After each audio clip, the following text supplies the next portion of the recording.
So hello everyone, and I'm about to get started.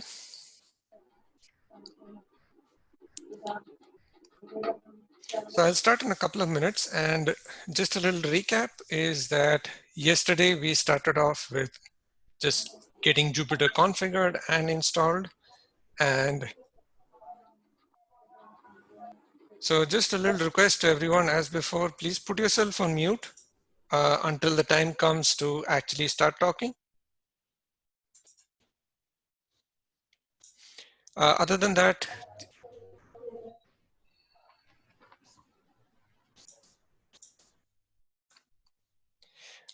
in this lecture, we will continue in a little more detail with lists. I'll talk about list manipulations, list comprehensions, some other operations with lists, and maybe we will start with basic functions.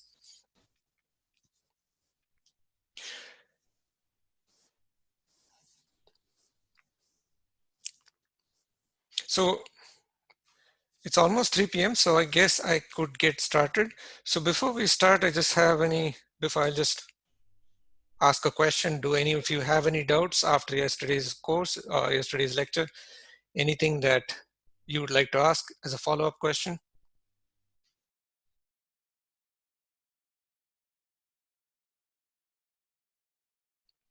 Well, I guess not. So anyway, I will get started. So in yesterday's lecture, we talked a little about how we can create lists. So we looked at some of these things, and mainly we looked at how you can just create a list, which is basically an ordered collection of objects using just either one, just the simple square bracket. And the best part is about the list in Python is you can not only just have a list of integers or floats or strings, you can combine them together. So you can have complex lists, which are basically arrays of this type. So you could have an integer, a float, a string. You can also have another list within a list. So you can have a multi-dimensional list. We talked about how we can access the elements of the list, how we can find out the length of the list, and also we talked about the range object. So we talked about the range object, which basically helps you to create a list automatically composed of integers from a start to a stop. And we saw that you can also have a start, a stop, and we can also have a step. So now to carry on, the next question is, if you are given a list and you need to compute another list, how will you do so? So the first thing I'm going to do is I'm going to take a list, let's say array, let's say 8, and let's call this, use the list one, and let's just give the simple thing, let's say 3 to 11. So array 8 is just a simple list. So it's basically a simple list of integers starting from 3 up till 10.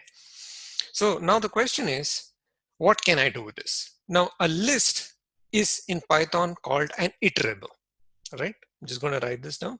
Sorry, not here.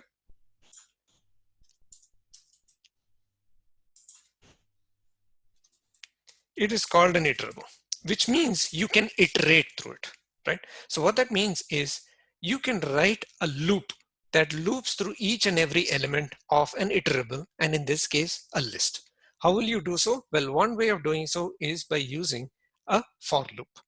So the simple way of writing a for loop, now of course, when you come from C, C++, Java, for loops have a very different structure where you define a count, initialize the count, check for the final condition, and have an increment. In Python, a for loop is very simple. It starts with the key name for, and you have an object, you have the keyword in, and finally you have the iterable. So that is 8, right? So let me just put this. It is basically for object in iterable. And a for loop starts a new block of statements. So what this means is for each and every element that you are extracting from the iterable, you are going to start a new block. And when you start a block in Python, you always put a colon at the end of the statement. So when you do so, it starts a new line. All right. Now, let me just go and paste it here again. Paste the line. And you will notice in Python that there is an indent. Now Python, unlike C, C++, Java, where there is an open braces or a closed braces, in Python there is no braces. There is no open braces, there is no closed braces, there is no begin and end. The only way Python knows that a particular block of statements is a separate block to be executed is by indents. When an indent appears, such as this, it means to tell, it is like telling Python, start something new. And here we can have something new. For example, we can just put a print statement. And you see that's exactly what it has done. It has iterated through every element of this iterable, which is a list, and we have printed it out, right? So since I've been talking for a while, I'll just say, does anyone have any doubt about this?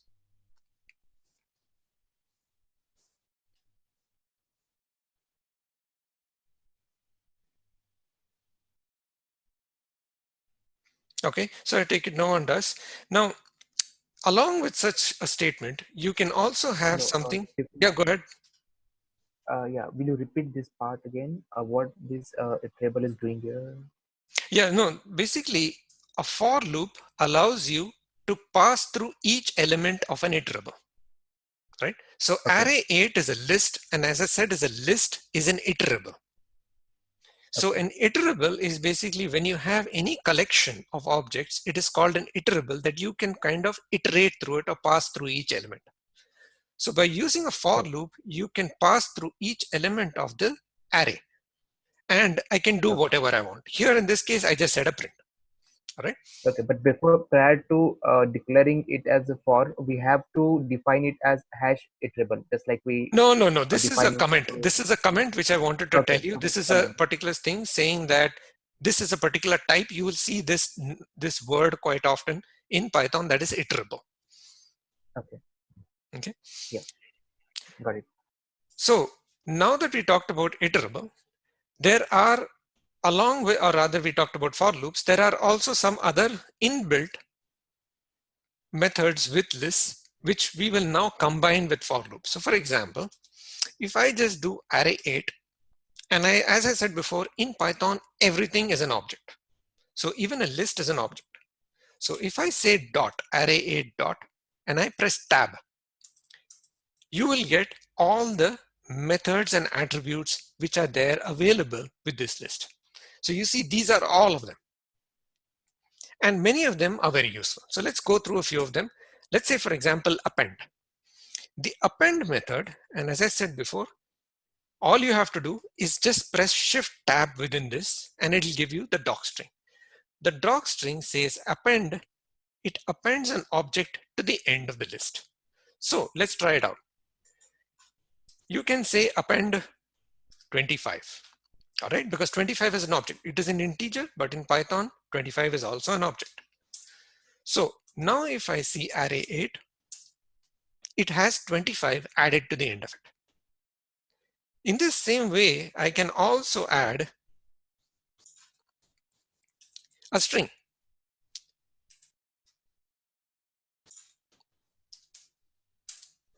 So now if I see array 8, it has a string added to the end of it. Whatever you specify here will get appended to the end of the list.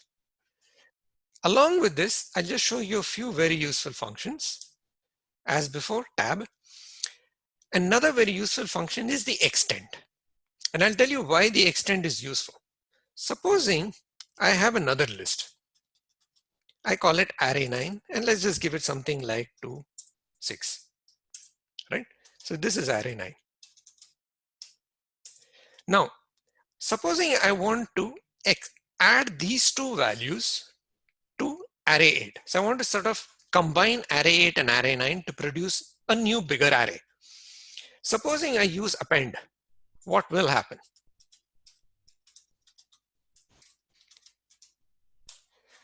Now, here I'd like to ask a question. Can anyone guess what will happen?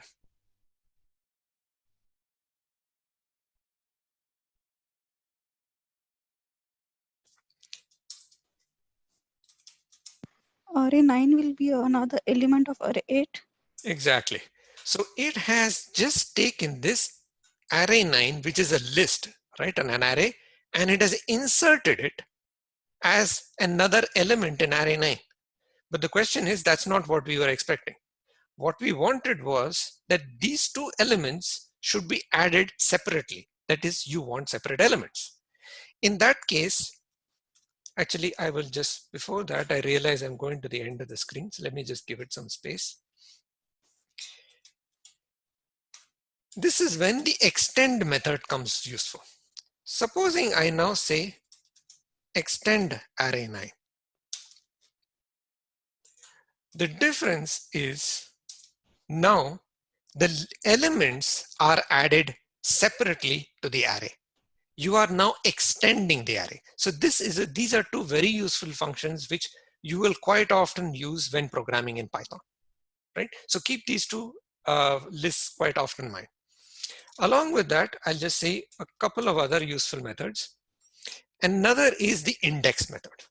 The index method will return the index of a particular element. So let's say, for example, I want the index of 5. I specify the index of 5 and it says 2. Now remember, in Python, indices always start at 0. So this is the 0th element. This is the first element. This is the second element. So basically it is telling you the object 5 is at index 2. All right. So again, just a brief pause from me. Does anyone have any doubt? No. Okay, great. So I'll just carry on, show you just a couple of other methods. Another useful method is the pop method. Supposing you want to remove something. Let's say I want to remove this element. All right. Now, the question is, how will you remove it? You have several options. We can use the remove method, all right? So we can use the remove method, we can use the pop method, or we can use a delete method. So all we have to do, if you want to specify pop, is we have to know the index. So this is 0, 0, 1, 2, 3, 4, 5, 6, 7, 8, 9, 10. So all I have to say is I have to specify 10. And it returns the object which it is removing, and it will also remove it. So if I say array 8, you see it has removed this element. So pop removes and returns what it is removing. Along with pop, you can also use the remove method. So like, for example, there is also a remove method. So you can use these interchangeably. The advantage of remove is in pop, you need to know the index. So first you have to find the index of an element, then you have to remove it. The advantage of remove is you can specify a value. So let's say I want to remove this string. I just specify hi, and it'll remove it. It's important to note here that the element will be removed only once. So it will see the first time this element occurs, and it will remove it. If it occurs again, it will not remove it. Also, the element must exist, otherwise it will give you an error. So for example, let's say I copy this and I put 33. It gives you an error. Why? Because the element does not exist in the list. So this is the difference between remove and pop. And let me just look through once and see if there's any other useful function. The reverse method and the sort method are useful when you want to arrange your list in a particular order. So sort will by default arrange it in ascending order. Reverse will just reverse the list again according to descending order. So again, these are fairly useful, and I'll go ahead for now. So to begin with, is there any doubt before I go ahead? Okay. So if there is No. multiple values, then it will remove all, or No. it will just remove the first one? Only the first one. Okay, thanks. So if I want to remove multiples, then which method I have to use? You have to write a custom method. So for example, I'll get to we'll start doing this soon now. So the first thing is, now that we talked about this, let's start talking about how we can manipulate lists. All right, so now let's talk about that. So let's say, for example, I have this list array 8. This is the latest condition. Supposing I say I want to multiply each element in this list by 5. Now, the question is, how will you do it? Now, if you come from a C++ background, the way you would do this is you will say, let's say another array, make it list is, that is an empty list. You will start with a for loop like this. So basically you're going to loop through each element of array 8. And then you will append it to array 9. Now, what are you going to append? You're going to append x into 5. So what exactly is happening here? First, I'm initializing array 9 to an empty list. Then I'm iterating through every element of array 8. And for a particular element, I'm multiplying that element by number 5, whatever you want. You can do any mathematical function. I am now calculating this number and I'm appending it to array 9. So if I execute this, what will I get in array 9? And this is exactly the result. We have multiplied every element of array 8 by 5. Now, this is one way to do it, but in Python, don't do this. All right. Now, Python, similar to MATLAB and many other computing languages, is something where you should avoid using a for loop unless absolutely necessary. There are other ways to perform such a function. For example, the reason why for loops are the worst is in Python, for loops are slow. It is always better to use inbuilt methods for creating functions. So for example, I'll show you some of them. The first is called list comprehension. So I'll just write that down. So when you put a hash, it is a Python command, right? So this is a Python command. It is not executed by the interpreter. Nothing happens. Now, what does it mean in list comprehension? The way to do list comprehension is, instead of initializing it, we are going to take this entire thing and put it into our list. What we do is this. We say the result. So basically we are going to copy this result.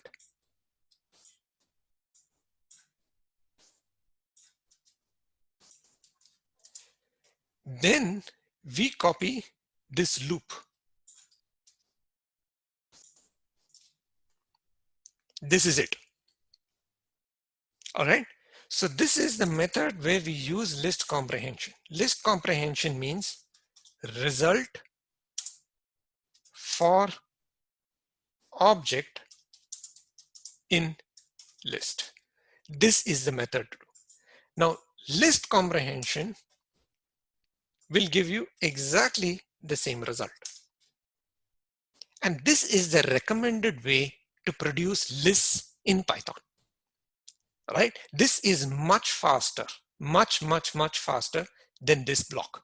And this makes a difference when you have very large lists. For a list like this, it probably won't make a difference. But if you have 1 million elements, then yes, this will be much faster than such writing a for loop. All right. So here I'll stop for a minute. Does anyone have any question?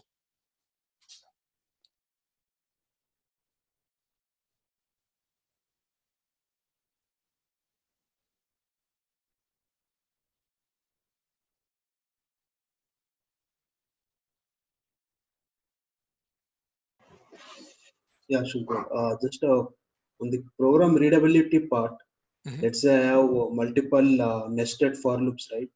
So then the readability in terms of list comprehension would go down, right? Again, So see, if the I have, question is like this.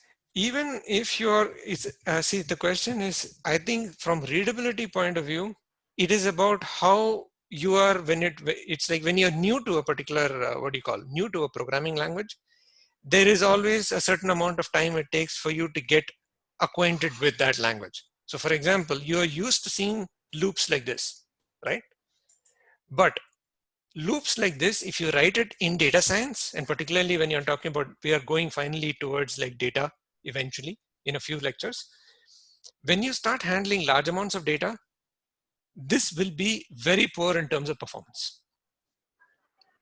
And when we start using pandas and numpy, you will see the difference that it is, if you start using them for large applications, like you're using it for an image processing application with a million array elements, this will be very slow.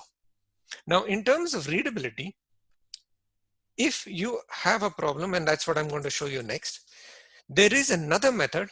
This is the first method. The second method is called using the map method. So before I start with this, does anyone else have any question on list comprehension? I have one query. So how it will be, how we can use this for nested loops? Yeah. So for example, okay, let's leave the math method on. For nested loops. So let's say, for example, I have two loops. Let me create again two loops. Let me say array 1 is equal to range of 5 and let me say array 2 is equal to range of 4 to 7. So now we have two arrays. Array 1. No, I think there was I think I deleted it. That's why. Array 1. Actually, I should put a list here.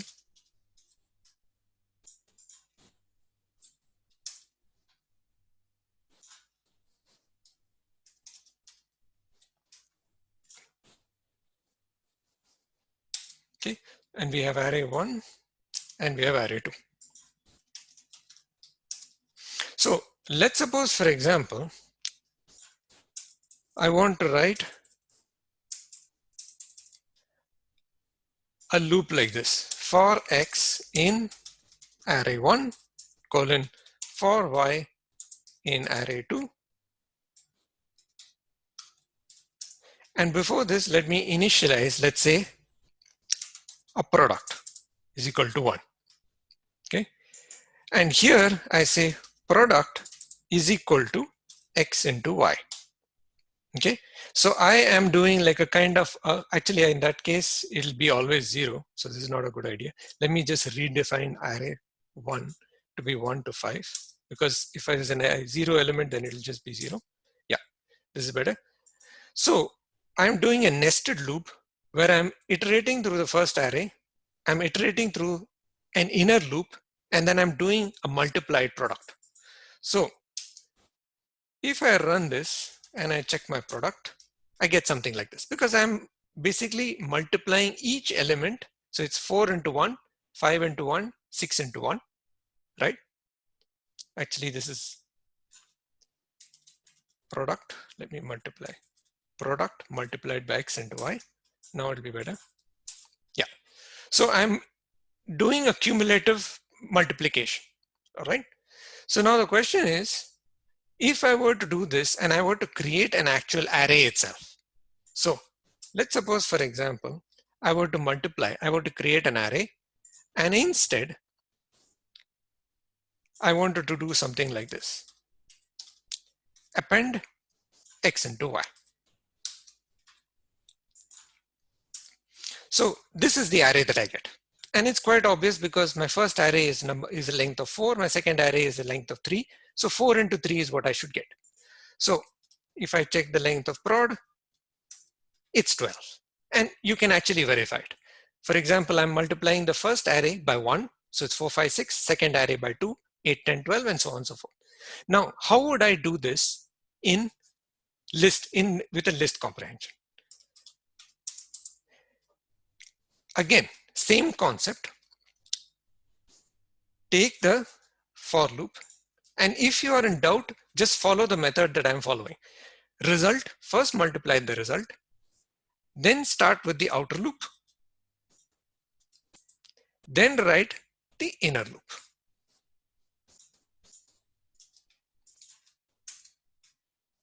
And now if I check prod, I get exactly the same result. So does this answer your question? Yes. Thank you. Okay, great. So anyone else has any question?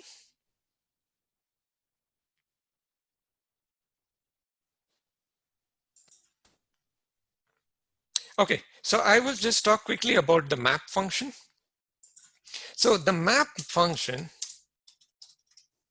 comes in handy when you want to do more complex calculations than something like this. Here it is very simple. We're just multiplying two elements of the array, so it's quite simple. But let's say I want to do something which is significantly complex. I'm trying to solve an equation or something like that. In that case, what happens is the map function is an inbuilt method with Python. So let's say, for example, let me take this one. Let me just create another one, array one. List range 2 to 8. Okay. So let me check my array one, and this is what I get. So what does it mean to do map? Suppose I want to create another array, array 2. The map method has to be written like this. And it's a function. So if you do tab, shift tab, you'll get the help. Now you see, this is how you should use it. Map function iterables. So what that means is there has to be two arguments. The first argument is a function. The second argument is an iterable. Now, to be able to describe this, let me first go and tell you what is a function. Now, a function is basically when you want to repeat one set of calculations over and over again.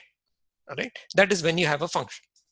So for example, the way to write a function is the first thing you have to do is you have to say def. Def means you're defining a function. So let's say I say sum function, and this is the name of the function.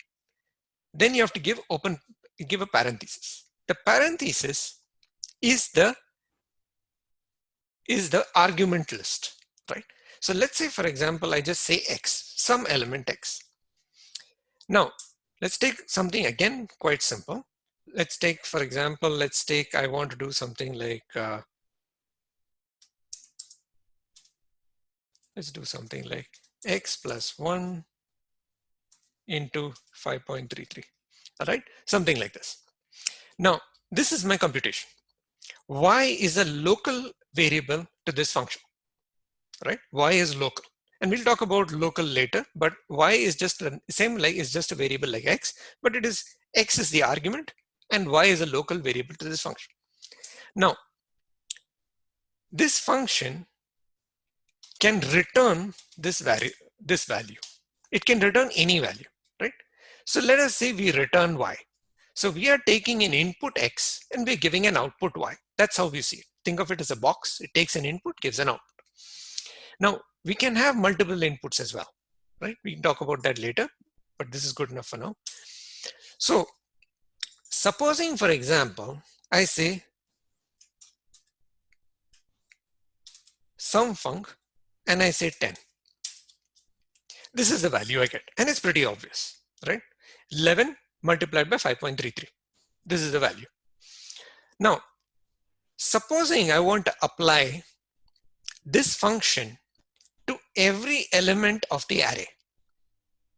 Okay, now how will I do that? Again, like I said, the one way to do this,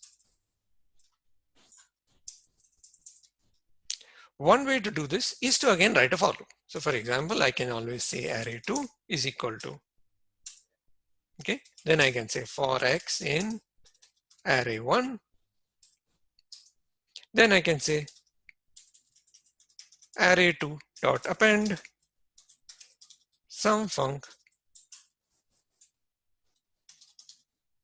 of x.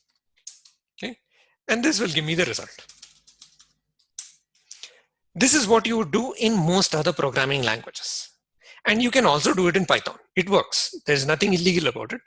But as I said before, in Python, avoid writing for loops like this.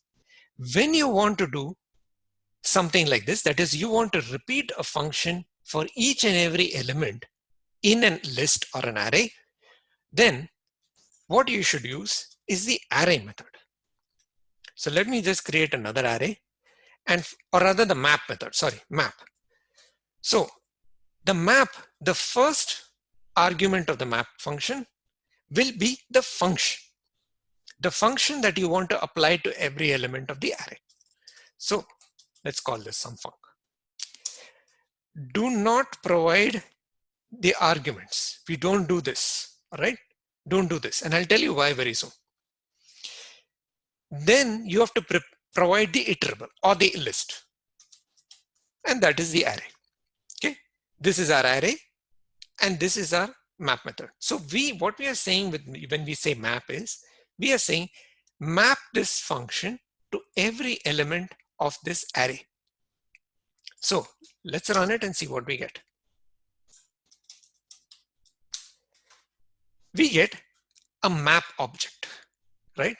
Now, it's important to note is that a map object, like a range object, is an object in Python, but we can always convert it to a list by using the list function. So now if I say array3, I get exactly the same result as before.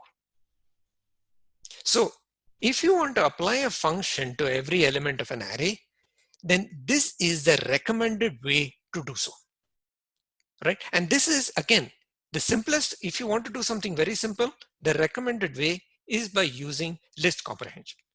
If you have something more complicated that you cannot write in just one little simple line, it takes some more computation, then use the map function.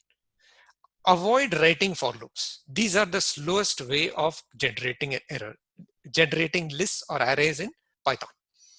So again, at this point, I'll stop. Does anyone have any question?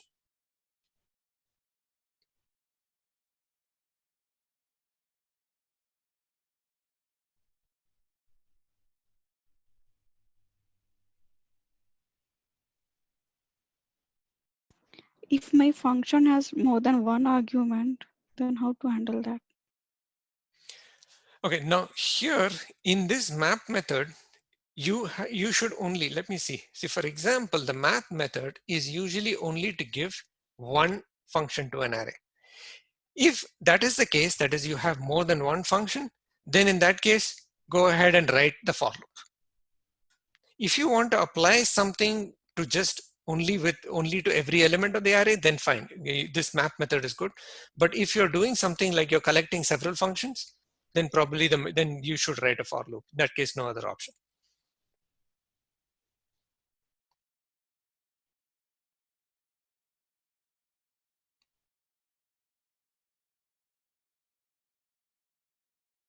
Not function, I mean argument. My function has more than one argument. Exactly. So in that case, you will Okay. have to do something like, so for example, let's say it's like, supposing you want to multiply let's say two elements together. If you want to multiply two elements together, let's say, for example, you want to write a function that multiplies consecutive elements together. In that case, you have to write your own for loop. You can't use a map method. Okay. So anyone else has any other doubt?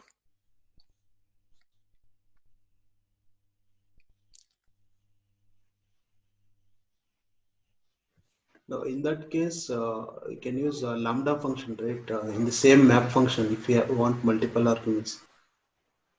Yeah, that's what I'll be talking about soon. That is the Lambda. The reason why I am actually talking about these is because very soon when we start using pandas and and start talking about like actual data frames, these methods are very useful. Map and also applying we'll talk about pandas. You use something called as the apply function, which applies a function to every element of a data frame. Now, like he said, here we defined a function.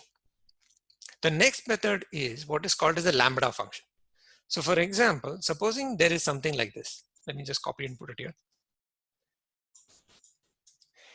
Now, there are some functions which are very complex. Now, this function is actually not very complex. We can simplify such a function to a Lambda function. A Lambda function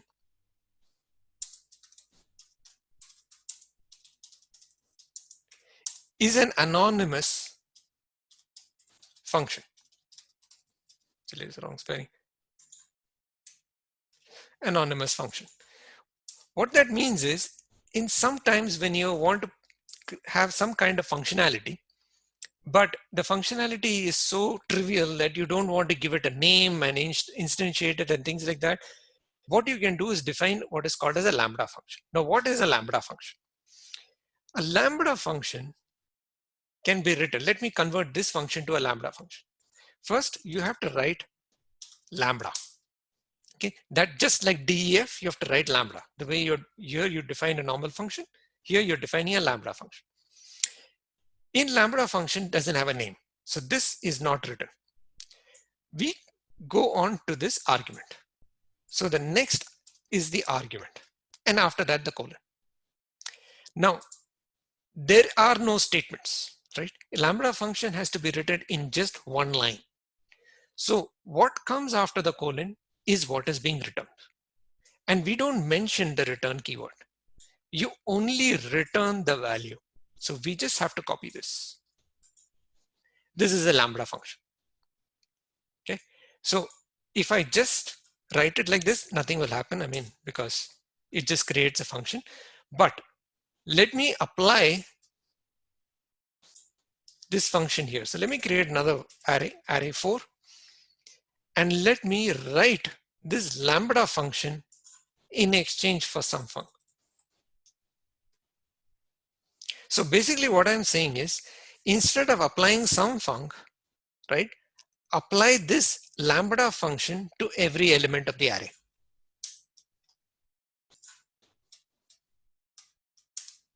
And it gives the same result. In data science, you will see Lambda functions used a lot, because many times you want to perform very small trivial tasks where you don't want to start defining a function. So you just write an inline function. It's also called as an inline function. So again, here, does anyone have any doubt?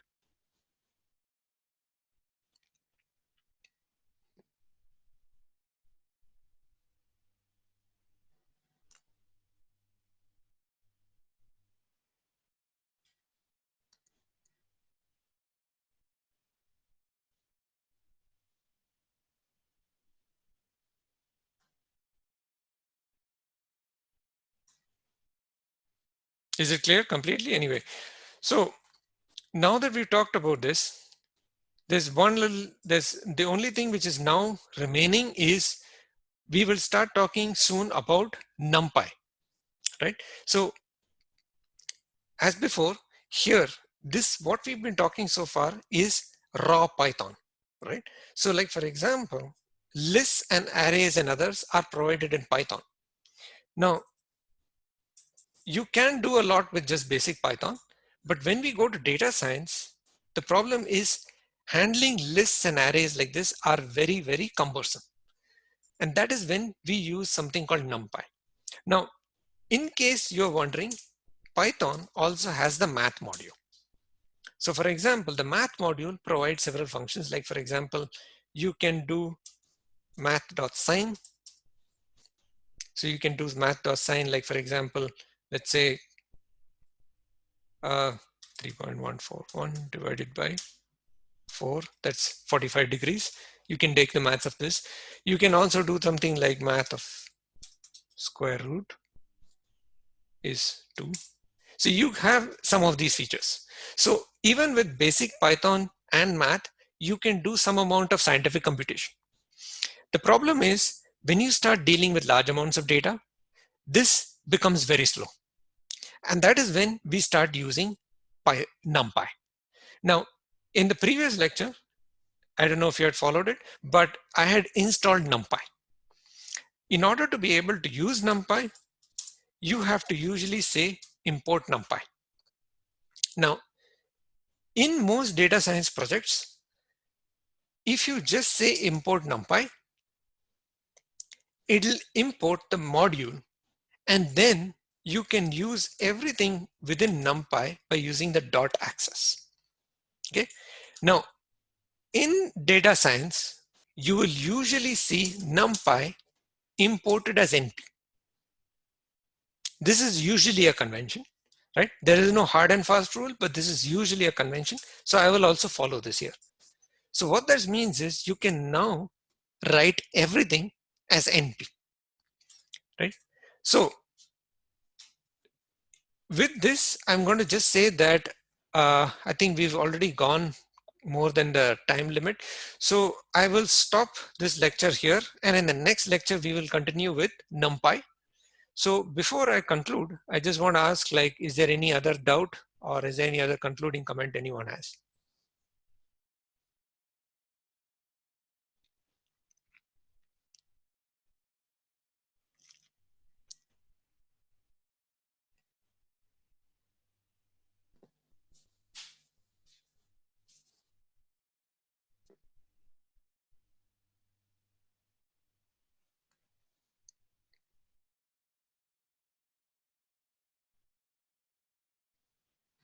So, I mean, if there is no doubt or no comment, then as I said before, I will end this lecture for now. In the next lecture, we will start talking about NumPy, and we will start talking about how NumPy can be used to create arrays and how we can manipulate arrays using NumPy, and how NumPy is much, much more convenient than using lists. But you will see that there is a huge correlation between Python lists and NumPy arrays, and which is the reason why I actually wanted to introduce the concept of Python lists before I jump to NumPy arrays. So I mean, it'll be good if you go and just read a little bit about the NumPy docs documentation. Otherwise, you just follow along with me in the next lecture. So the next lecture will be tomorrow. I know it's a weekend, but since we are all locked in, there's nothing to do. So I will continue at this same time, 3 p.m. Germany time, 7:30 p.m. India time, or wherever else you are. So this video has been recorded, so I will be uploading it to my YouTube channel, and I'll be sending the link on social media very soon. So as before, I'll be ending this lecture. If you have any concluding remarks, please add it now. Otherwise, thank you so much for coming. Can we have a next lecture for 1 hour since it's a weekend? No, the problem is that there is a limitation on how much we can have these online meetings, because Okay. since the internet is overloaded, they're putting a 40-minute limit unless you have a special education license, which I don't. Okay, no problem.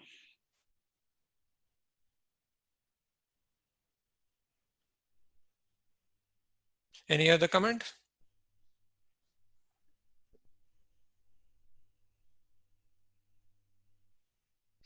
All right, so in that case, then goodbye everyone, and try to enjoy the weekend. Though we can't go out or do anything, well, at least try to get some rest.